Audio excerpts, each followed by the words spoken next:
a passionate instigator and dynamic problem solver, Dr. Kevin Ross Emery, the host of the Dr. Kevin Radio Show, will be taking you outside the box, behind the curtain, and identifying the load of BS we are fed every day. And now, Dr. Kevin. Hello, hello, hello, and welcome to the Dr. Kevin Show here on OMTimes. This is our third Thursday of the month, and like happens almost every third Thursday of the month, we bring in our friend and astrologer, Rob Stewart from innercenter.org, and we have our Planetary Influences show. Planetary Influences is what's going on in the stars, what's going on in the skies, and how is it affecting us poor little mortals walking upon this little rock we call Earth. But as we always do every third Thursday of the month, we like to remind you that this is to give you more information with which to make better decisions. This is not telling you what to do. This is telling you these are what the energies are. Calculate those in, and then figure out what you want to do. I would think that's very important because I know a lot of people that get involved in the spiritual metaphysical community will start giving their power away to their tarot reader, to their astrologer, to their numerologist, to their psychic, and they suddenly then get somebody else to blame if their life doesn't go right because they didn't take responsibility for itself. So we're not here to give you a planet to blame your bad day on. We're here to tell you what the planets are doing, and then you can choose how to make the best out of the day that's happening around you. Sound about right, Rob? I couldn't say it better myself, Dr. Kevin.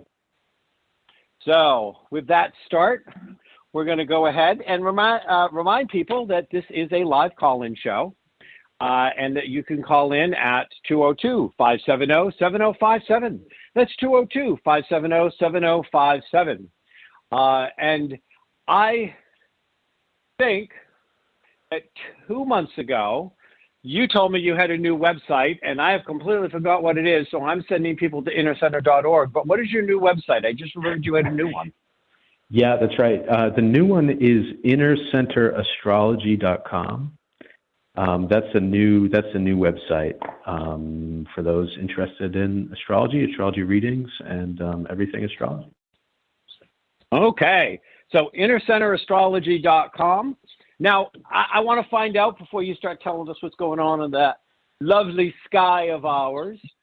If I accidentally send somebody to innercenter.org, is it going to forward them over for now? Yeah, so innercenter.org is still operational, so people can go there. So yeah, it's completely fine. I understand all about that. I have several websites that will direct you to the same one or two sites because I've been called a number of things through the years. Some of them I can't even repeat on air. So Rob, tell me what's going on in our skies this month? Yeah, well, so the sun has been in the sign of Leo for the past month or so. And, I mentioned this in most shows that when the sun is transiting a constellation, it brings opportunities to shine light in our life around those areas of life. And the sun in astrology is a really important aspect for obvious reasons. It's the sun. It's that which everything else orbits. It's a major focus in life. And in your birth chart, it speaks to many things, but one of which is part of soul purpose, part of soul direction, and a central organizing theme for all of life. And so when the sun is transiting a constellation, it gives opportunities to shine your light in that area of life. And so before we talk about this month, last month, the sun was in Leo. It's still in Leo. It's moving into Virgo here within a few days. But Leo, the sun is dignified in Leo. It's a place where the sun can really be powerful. And in the sign of Leo, it's all about pouring yourself into the world. pouring your creativity, your joy into the world. It's about sharing your opinion, sharing who you are, sharing your creative expression, and really, following what makes your heart sing. That's a Sun and Leo thing. And over this past month, it's just been a great time to pour yourself into this world. And just speaking of last month, because we didn't have a show last month, and I apologize for that. That was my doing. But earlier, August 1st, we had a Mars-Uranus North Node conjunction. That was on August 1st. And it was a really interesting alignment that doesn't happen very often, with Mars, Uranus, and the North Node all directly conjunct in the same place in the sky.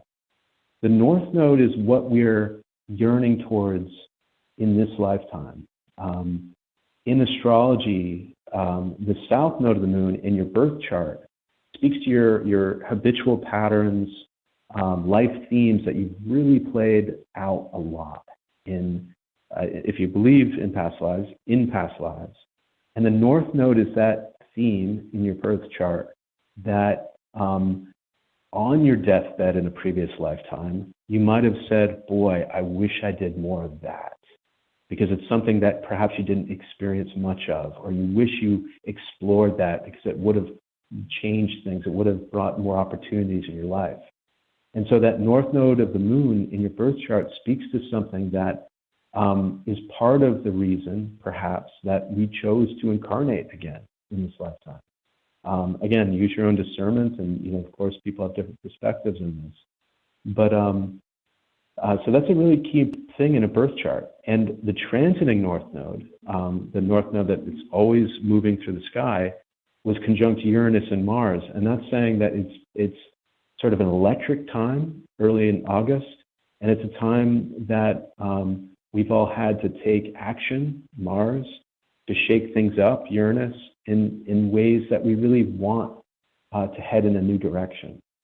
So that's been a really interesting one. I want to just mention that before we get into this month's themes. But any thoughts or questions on that Mars-Uranus North Node conjunction? So how long did that conjunction actually last for? Was that for a few hours? Was that for a few days? How long were those planets actually in conjunction that started on the 1st? Right. I mean, the exact conjunction would have been about a day, but, within 3 degrees. I don't have it here. I mean, it would have, been over a period of a couple of days or 3 days, maybe. So anywhere from like July 31st to August 3rd is what I'm hearing. Would have been the general time frame when people would have been most feeling this. That's right. That about right? That's right. And it might have brought some impulsive actions or impulsive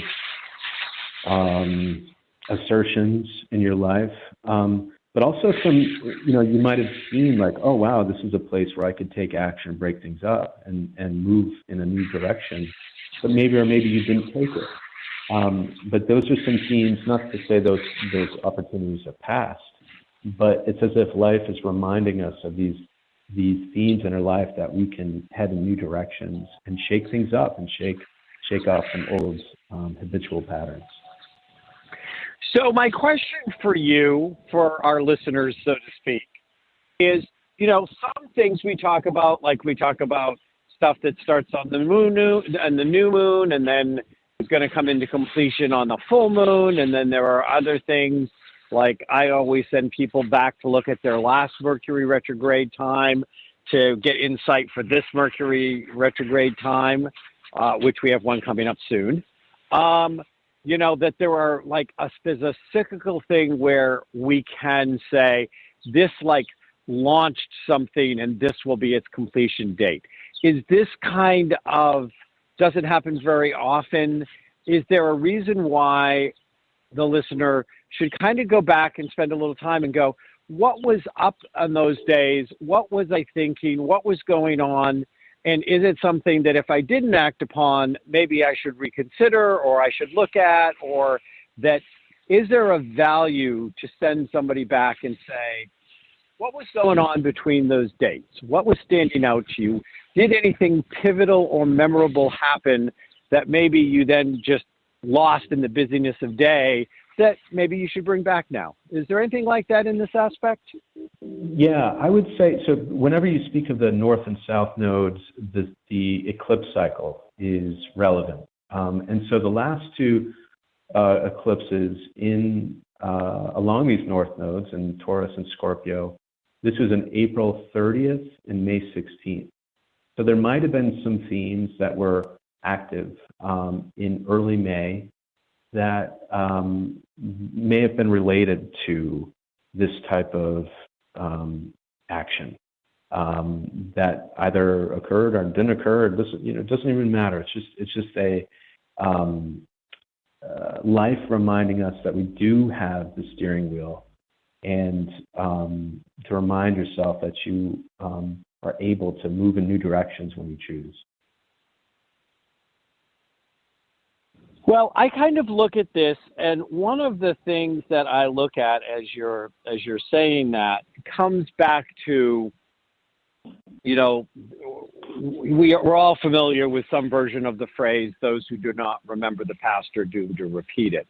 And I think that sometimes we look at astrology as okay, the moment has come, it's gone. We seized the moment, we didn't seize the moment, we made the decision, we capitalized on the energy, we didn't capitalize on the energy, but everything keeps moving forward, so kind of more of the past is the past. And in some of the things I've pointed out, and just what you said, I want our viewers, our listeners, to take in that sometimes, especially if there is a particularly meaningful aspect in your chart, if you know what your chart is, or have some concept or things like this of what important cycles, what important rhythms, like there are certain rhythms, there are certain important cycles that go on that are very predictable. And that astrology isn't just always about looking forward. Sometimes it's about looking back to make sure that you still learn from that past, or that in looking back, you may learn something now about that past with a greater understanding that you didn't necessarily get to have when it was occurring. Does that make sense, Rob? Yeah, definitely. Absolutely. Okay. So I'm going to let you move on. And if we have a little time at the end of the show, I have a very interesting aspect that's going on in my chart that I'm going to throw out to you and get your take on it. So, but let's move on with what's going on in the skies.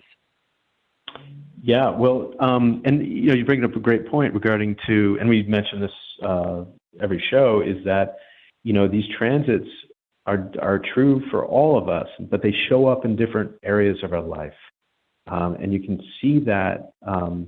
When you look at your own birth chart, when you have your time of birth, and the way these planets are transiting in amongst your houses really does speak to areas in life where they might show up.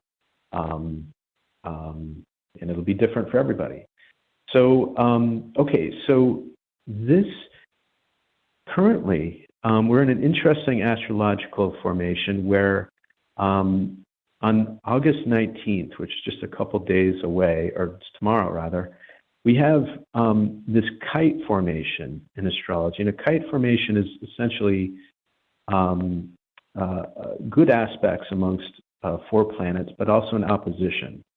And so just to get in that a little bit, we have this Uranus sextiling Neptune and Neptune sextiling Pluto.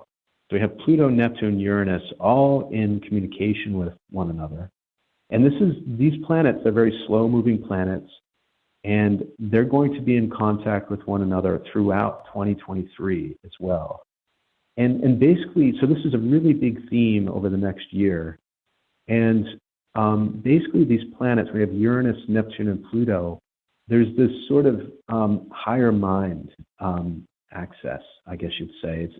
It provides opportunities to break through old habitual patterns, maybe getting new insights, breaking away from old patterns, really.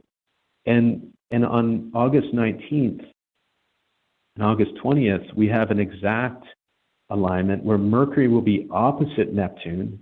Mercury will be trining Pluto and trining Uranus. And basically what this is saying is that it's sort of activating this, for lack of a better word, but use the word awakening or intuitive hits, those types of things. There can be real breakthroughs here. But whenever you have Neptune opposite Mercury, like you will over the next couple of days, there can be some real blurred thinking.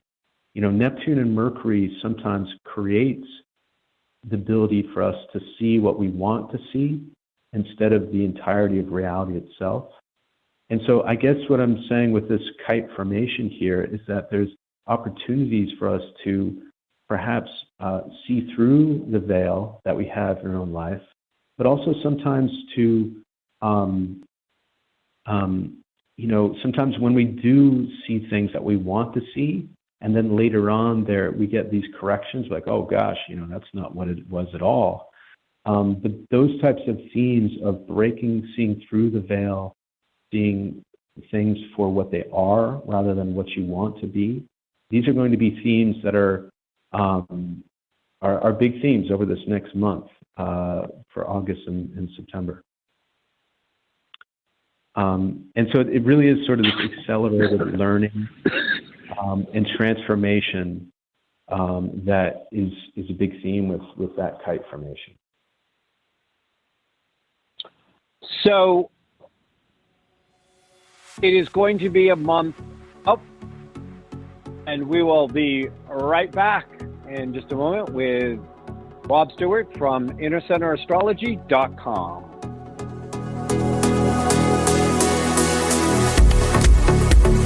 Conscious media for conscious minds. OMTimes. Have you ever wondered how to change your love paradigm? The secret key is finding a love partnership, not just a regular connection. How do you find these? Through conscious relationships. Ascending Hearts Dating is a dating site for people like you that believes in second chances and a different type of spiritual connection. Try Ascending Hearts for free today at ascendinghearts.com and change your love paradigm. Ascending Hearts, the premier dating community for the spiritually awake. Hello, I'm Sandy Sedgbeer, host of OMTimes magazine's flagship radio show, What is Going On? My passion is sifting through information, research, and innovations from new thought teachers, speakers, and researchers pushing back the boundaries of what we know about life, energy, metaphysics, and the universe. I love shifting perceptions about who we are, why we're here, and how quickly impossible becomes normal when we open our minds, expand our awareness, and accept that the only limits that exist are those we place upon ourselves. So if you're the kind of forward-thinking, eager investigator of what lies beyond the current reality that most perceive, why not make a date to come play with me in the field of possibilities at 4 p.m. Pacific Time, 7 p.m. Eastern Time every Thursday, and together we can discover what's really going on. You came across someone struggling with hunger. How would you recognize them? Would you notice an 8-year-old girl who's not excited for summer break because she may not be having lunch again until September? Or a war veteran who's having a hard time landing a job and getting back on his feet? I am the 1 in 8 Americans who struggle with hunger. I am hunger in America. Hunger can be hard to recognize. Learn why at IamHungerInAmerica.org, brought to you by Feeding America and the Ad Council.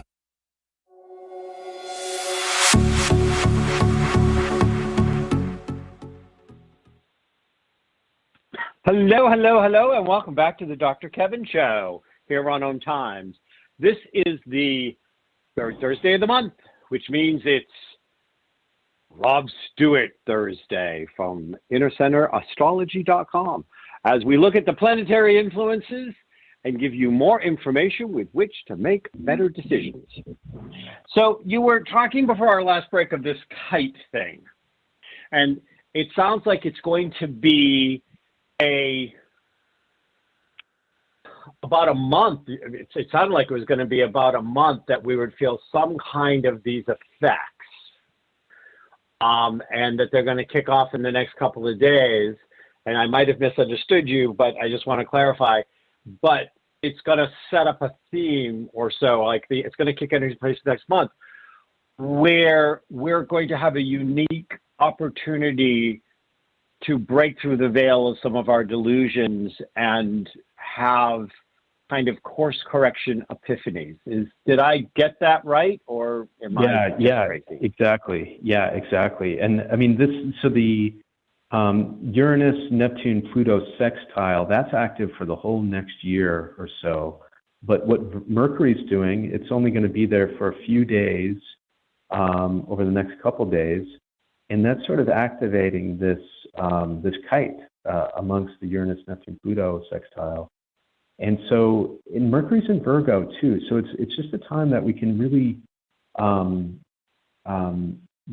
really sort of upgrade ourselves. Our own thinking. Look at places where we're fooling ourselves.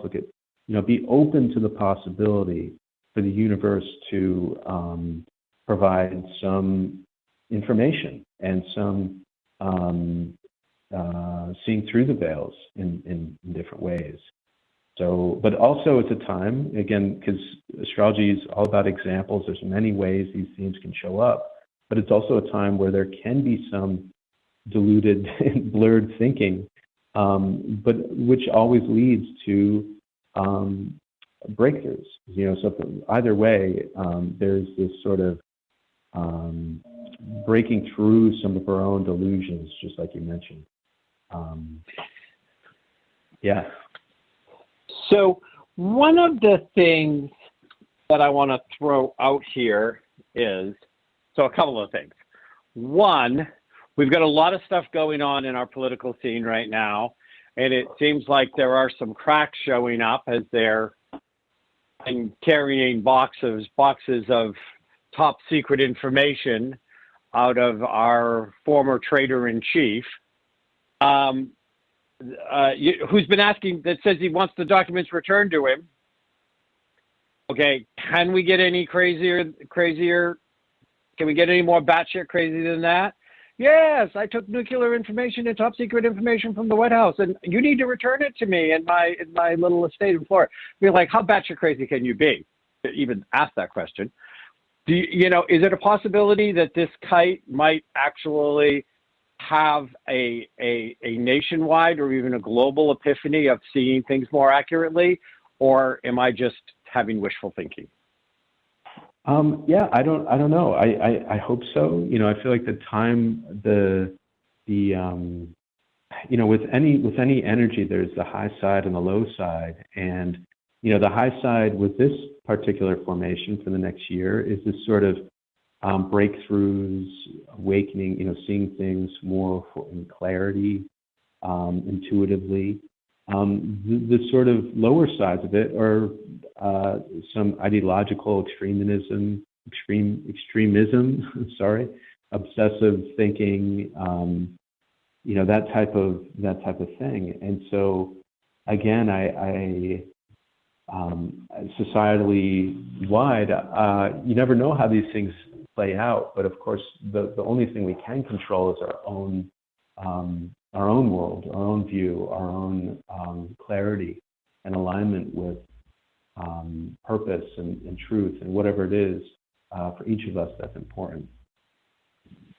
So now, if I am to kind of apply my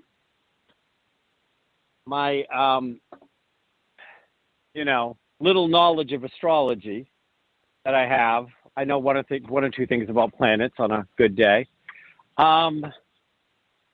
Will this kite not be getting reformed? If this aspect is moving between planets that are slow-moving planets that are going to be in that formation for a year, are not most of your fast-moving planets at some point going to be the string of the kite? Yes. Yeah, it's going to be activated, and so many opportunities here over the next year to breakthroughs. So now when we talk about this kite getting activated, This activation is Mercury, planet of communication, fast-moving planet. It's going to be hitting it. It's going to come up to it quick. It's going to hit it quick. It's going to leave quick because it's a fast-moving planet. But it's going to open up dialogues. It's going to open up some kind of communication. It's going to. That's right. It's going to put Mercury we associate with the element of air for the most part. It's putting some wind underneath the kite, tossing it up in the air. Does that make sense? Yeah, absolutely. So when the next planet hits it, if it's a slower moving planet, like a Mars or a Venus or a Jupiter, where it's going to come up slower, it's going to be there a little longer and more of a direct because it's moving slower, so it's going to have a wider. So we're going to we need to look at two things for these kites over the next year, because this is going to happen for a year. We're going to have 6 or 8 of these kites before we're done. Everything is probably in a year, not everything, but several things will hit it. And so besides the planets that it's in, because Pluto is, all of the 3 big planets are somewhere, all of the 3 outer planets are in their positions, and they're not likely to change houses or signs. They could, depends on where they are and where they are on the person's chart. But these faster moving planets, will most of them hit it in Virgo, or is it going to be, so it's mostly going to be hit in Virgo? Okay. Yeah. So, okay. So where do we go? If I have my chart in front of me, again, I like to educate my listeners, and I like to put you on the spot. Where would I go in my chart to see where this set of epiphanies is most likely to occur? Am I looking to see where is Virgo? Where is the natural house of Virgo in my chart? Am I looking to where the other planets are? How would you do the interpretation if you were applying this to a personal chart to give somebody an idea of what part of the sky they should be looking in for these kites? That's right. So basically, it's a great question. So Virgo is going to be a place of activation and essentially a place of action. There's going to be a lot of these planets moving through there, and there's just opportunities in the house where Virgo is in to make some changes. And it's going to be supported by Pluto in Capricorn and Uranus in Taurus. So those are going to be aiding in changes wherever Virgo is in your second. So for me, Virgo's in my second house. So that's about income. It's about creating safety, security in my life, self-confidence, self-reliance. And so there will be opportunities and sort of flashes of, oh yeah, gosh, this is an area of life that is important. Being self-reliant, making enough money to be comfortable, self-confidence, all those things. Neptune being opposite Virgo, Neptune's in Pisces, there's going to have to be some seeing through the veils. We always have misunderstandings, delusions about the world. I always say this is a world of perception because we all live in our own world. We have this perception about what is what and this is that and everything. But so much of it is perception. And it's our job to align our perception with truth, capital T truth, which pretty easy to say, hard to do. But wherever Virgo is in your chart, you might be faced with some breaking through some old veils of personal delusion that we have in those areas of life to get more real, get more grounded, but bring in those higher knowings and the intuition into that area of life to make some changes and build that area of life.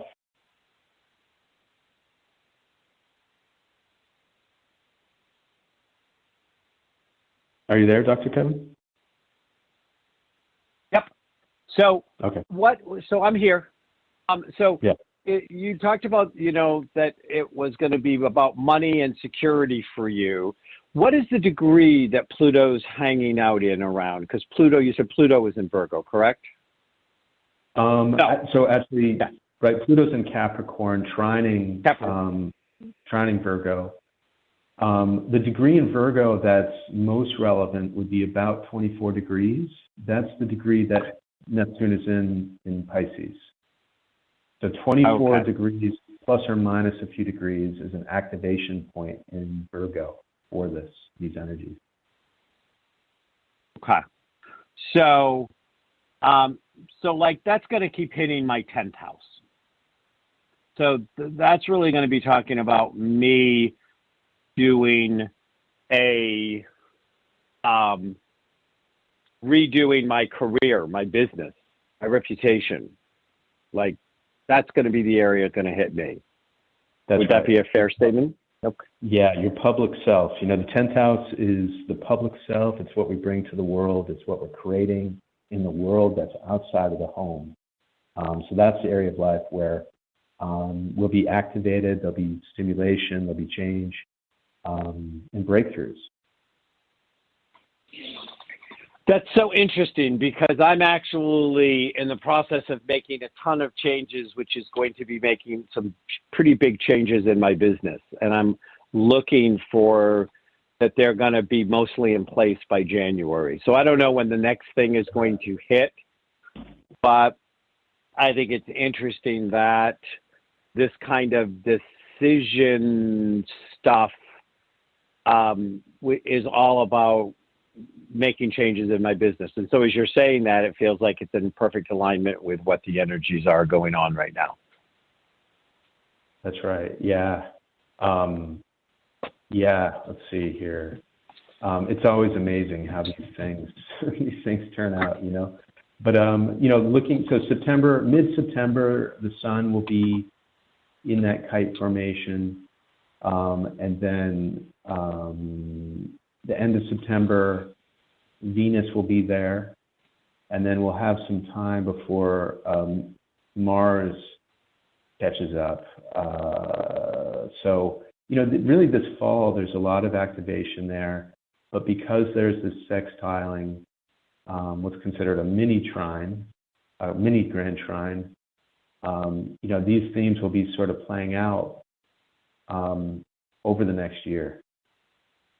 So in the kite, so you told us what Mercury is going to be doing, and we are getting ready to do, we're in the process of moving into planetary influences for the time of Virgo, because, as soon as we finish this conversation, we have to move into the things you have for Virgo before we run out of time, So when the Virgo sun hits, which it will hit in my 10th house, it's going to hit, you said, in your 2nd house, correct? Is that what you said, 2nd? That's right. Yep. What should you and I be expecting when the sun is the string of the kite, different than when Mercury was the string of the kite? Mercury is, and you mentioned this earlier, it's our thinking, it's our communication, it's our taking in of information. So with Mercury, so currently it's a great time to be receiving, taking in information, thinking about things, noticing. When the sun is there, there's going to be more emphasis on that area of life with these breakthroughs, but also, again, keep in mind the theme of delusion and like the oops, if you're anything like me, you follow a path and be like, oops, that wasn't quite what I was thinking it was. It's what I wanted it.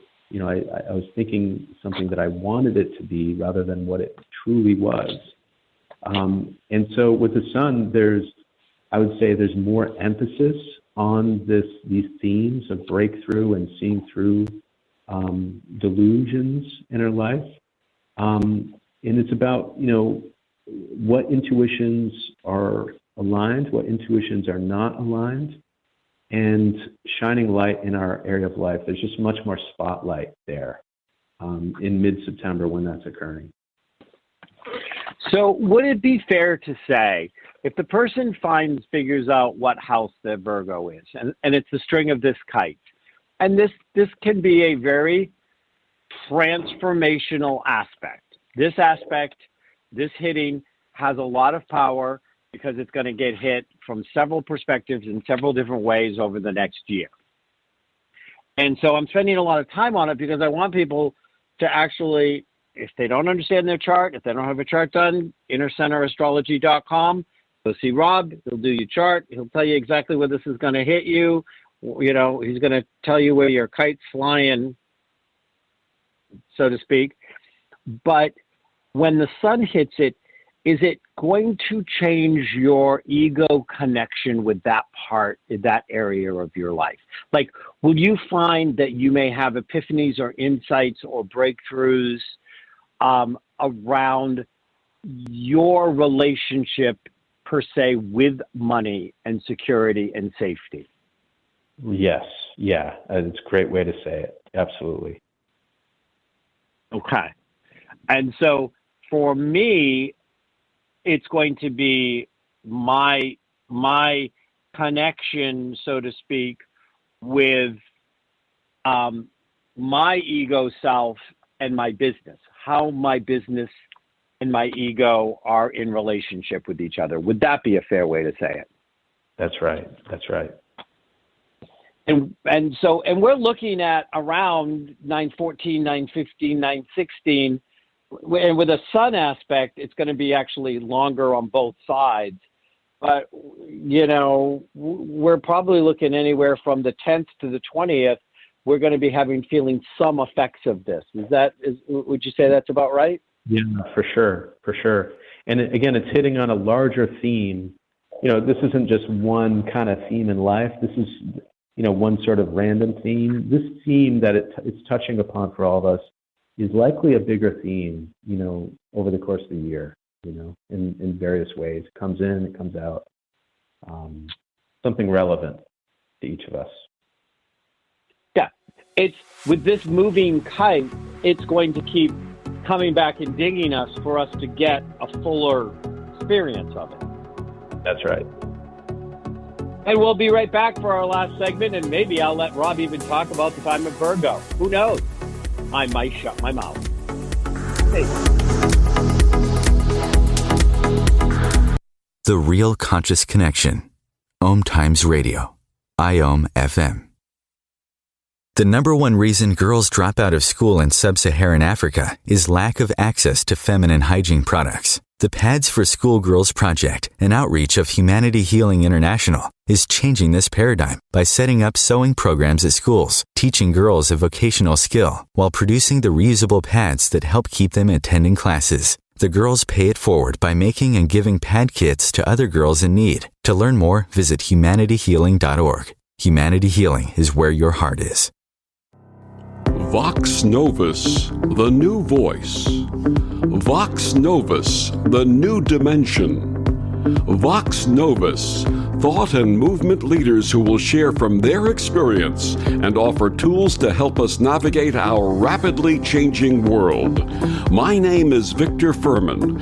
Join me every Thursday at 8 p.m. Eastern on OMTimes Radio for Vox Novus, the new voice. If I could be you. And you could be me? For just 1 hour. If you could find a way. To get inside. Each other's mind. Walk a mile in my shoes. Walk a mile in my shoes. Walk a mile in my shoes. We've all felt left out. And for some, that feeling lasts more than a moment. We can change that. Learn how at belongingbeginswithus.org. Brought to you by the Ad Council. Walk a mile in my shoes.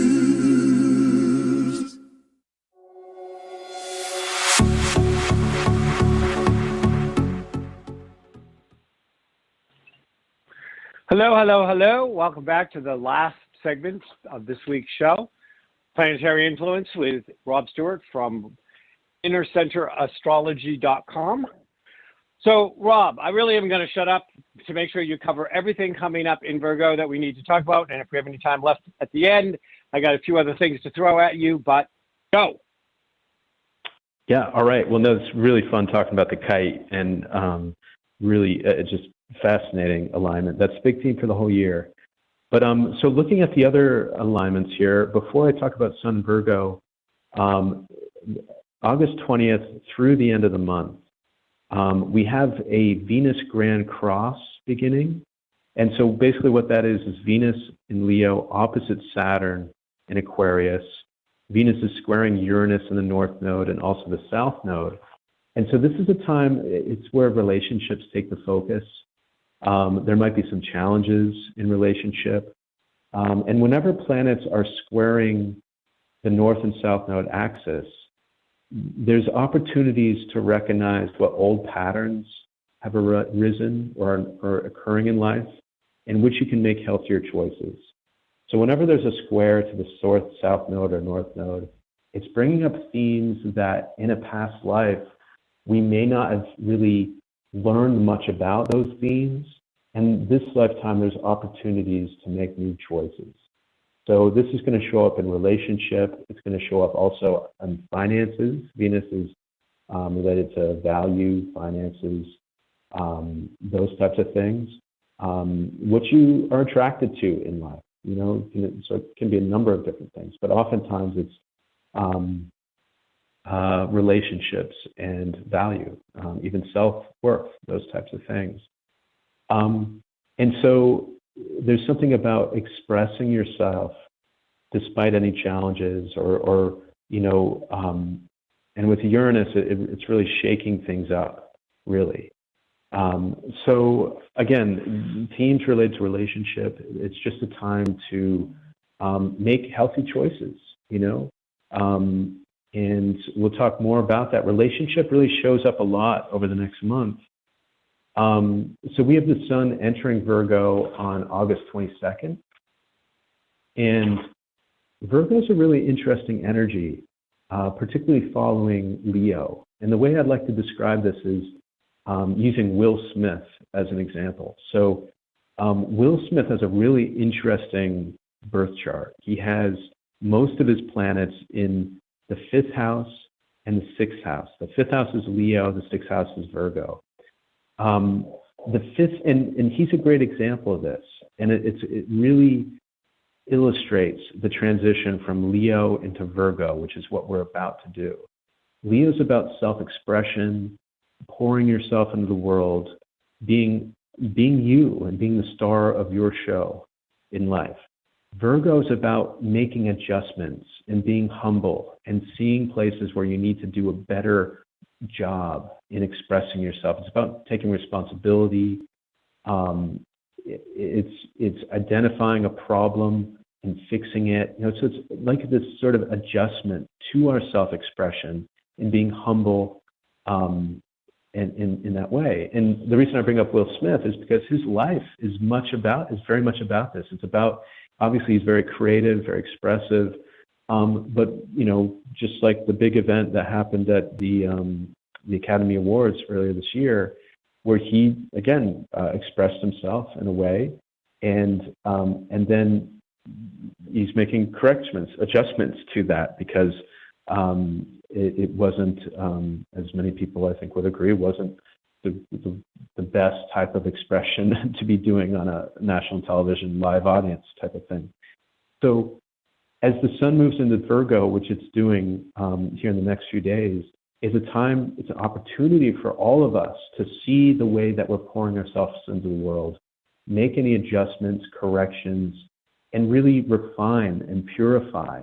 Virgo is about purification. And so this is a time over the next month while the Sun's in Virgo to purify, to change, to make those adjustments that we need. That makes sense? You have any comments about that or thoughts you want to dive in with that, Dr. Kevin? I'm going to kind of let you finish because I'm sure you've got at least 2 or 3 other aspects you want to cover, and I'm afraid if we dive into another subject, you'll never get to them. So just go ahead and keep going for now. I'll retro one with whatever time we have left. Okay. Yep. Sounds good. You know, in any of these, I'm sure we could talk a whole hour on this stuff. But yeah, we'll just keep on keeping on here. So August 24th, Uranus goes retrograde. We already have a number of planets retrograde right now, including, what's the list? It's like Pluto, Saturn, Neptune, Uranus is going retrograde August 24th. And whenever a planet goes retrograde, again, it appears as if that planet's moving backwards in the sky, but really it's not moving backwards. It's just that our orbit, and from the perspective of the Earth, Uranus appears as if it's moving backwards in the sky. And so when a planet goes retrograde, it's a time to really rethink and readjust and reevaluate those areas of life. And with Uranus, it's about, are you being unapologetically you? Are you aligned with your soul purpose? Are you aligned with your unique genius? Are you being electrified by life? Are you electric about what you're doing? Are you feeling the energy of your soul calling, that type of thing? And when Uranus is retrograde, and it will continue to be retrograde through January of 2023, but it's a time to really, rethink, relook at areas where, gosh, are you conforming, or are you being unapologetically you? Are you waving your freak flag? For some of us, like, am I waving it too much? Am I waving it not at all? It can show up on both sides of that, but it's a time to reevaluate, are you being you, or are you conforming? These types of themes. Okay, August 27th, we have a new moon in Virgo. And new moons are times of new beginnings. It's a great time to set intentions. And those intentions and those new beginnings are sort of highlighted for the next month, but also for the next 6 months as well, until the corresponding full moon in Virgo, which is 6 months later. But a Virgo new moon, it's a great time for intentions around service, around health, around being useful, and attention to detail, those sort of Virgo qualities. It's a great time to make those adjustments, set intentions to make those adjustments in your own ego or self-expression, so that it's more aligned with truth for you and for higher knowing and wisdom and all those things. This new moon, it will be squaring Mars in Gemini. And Mars is about our assertion, it's about our willpower, taking action. And in Gemini, our actions can feel a bit scattered.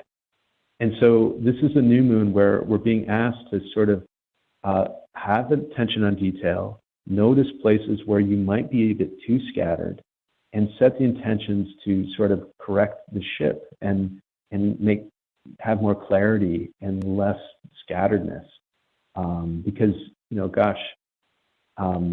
I just heard a great Denzel Washington quote today, and it was something about, I'm totally not going to get it right, but he said, today we're more busy than probably ever, but are we getting anything done?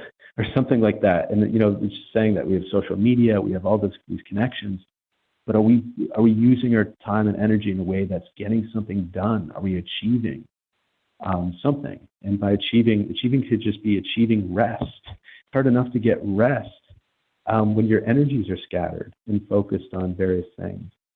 So this is a great new moon to sort of put forth these intentions in life. Now, we have a Mercury retrograde beginning September 9th, and it continues through October 2nd. And Mercury retrogrades, again, are just a time to relook, refocus, reevaluate things in life, particularly related to communication, particularly related to our thought process, the way that we perceive the world. And this Mercury retrograde is in Libra, so there's a real focus on relationships. So how are you communicating relationships? How are you making your decisions within relationships? How are you, what are your boundaries in relationships? Libra is all about boundaries. Sometimes our boundaries are too hard. Sometimes they're too soft. Are you putting other people first to your own detriment? Are you not even seeing things from another person's side? Again, these themes can show up on either end of the spectrum of too much people-pleasing versus too much on an island. This is a great time to reevaluate those areas of life. And you can look at where Libra is in your birth chart to see which house it's in. And that's more focus as to where these relationship themes can show up in your life. And let's see, we also have a full moon on September 10th, right as this Mercury retrograde is starting. And full moons are a great time to let go of what is not working and continue on with what is working. So it's a time, it's sort of a decision point. It's a time for letting go of things that just aren't serving you. And in Pisces, it's a time for dissolving those parts of our ego. It sounds silly to say, hey, it's time to dissolve parts of your ego. How do you do that?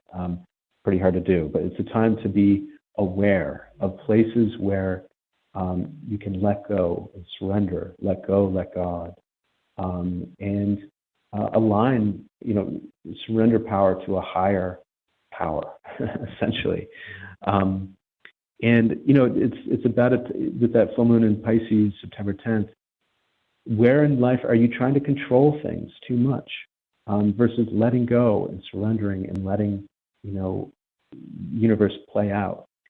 Byron Katie, who's a wonderful spiritual teacher, for lack of a better word, she says, there's three types of business. There's my business, there's your business, and there's God's business.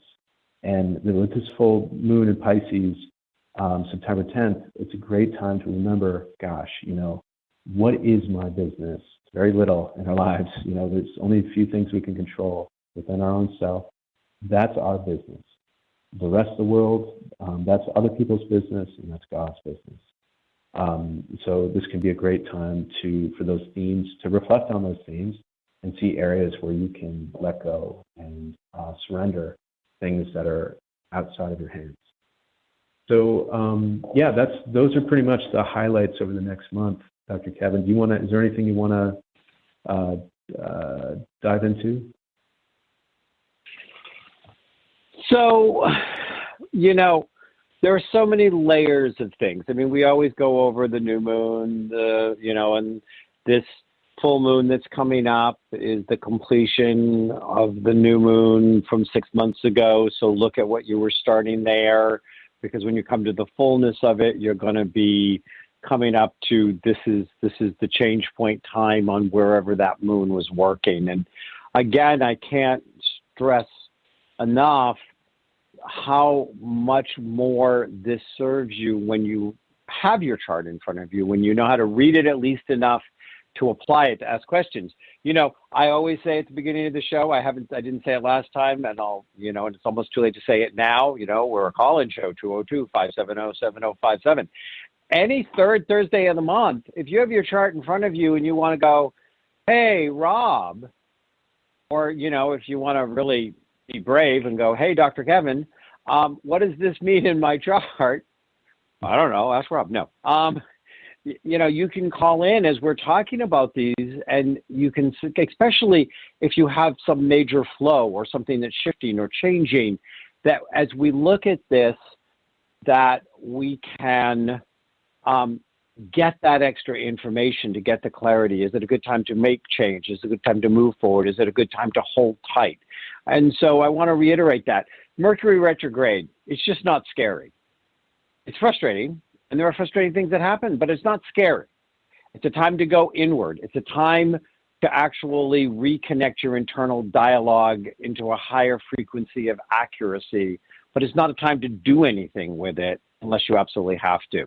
But go back to your last Mercury retrograde and go, what was going on and where is this hitting? I mean, there are so many tools we're trying to give you for your chart to actually be a significant source of information for you. So, I mean, I'm not going to pick on any particular aspect. I mean, a lot of what you said are aspects that, I mean, the kite is the most interesting, fascinating. We spent a lot of time on that. And it coming up. Now, interestingly, I have a twice in a lifetime aspect, and we may run out of time before you can comment on it, but I have my natal Uranus squaring my transiting Uranus. Mm. And that is also a time where you are in search for your authentic self and the freedom to live your life. And so, you know, any thoughts on having this go on? Because mine is 19-degree Leo. So it's going to come up and almost be on top of it and then go back, and then go forward running towards it. And like, it's not going to hit actual on top of it until May of 2023. But I'm going to be in the energy of it, which will be exacerbated by this larger kite thing. What words of wisdom do you have for me, Rob? Go to bed until June? Yeah. I mean, obviously a very electrifying time of life. There's shakeups. You know, Uranus will shake things up that aren't fully lined with your purpose. So that's what I would say. It's time of shakeup sometime. Shake, shake, shake. Shake, shake, shake. Shake your booty. We'll see you next week. And Rob, we'll see you next month. Looking forward to it, Dr. Stewart, Kevin. Thanks for having me on. Bye.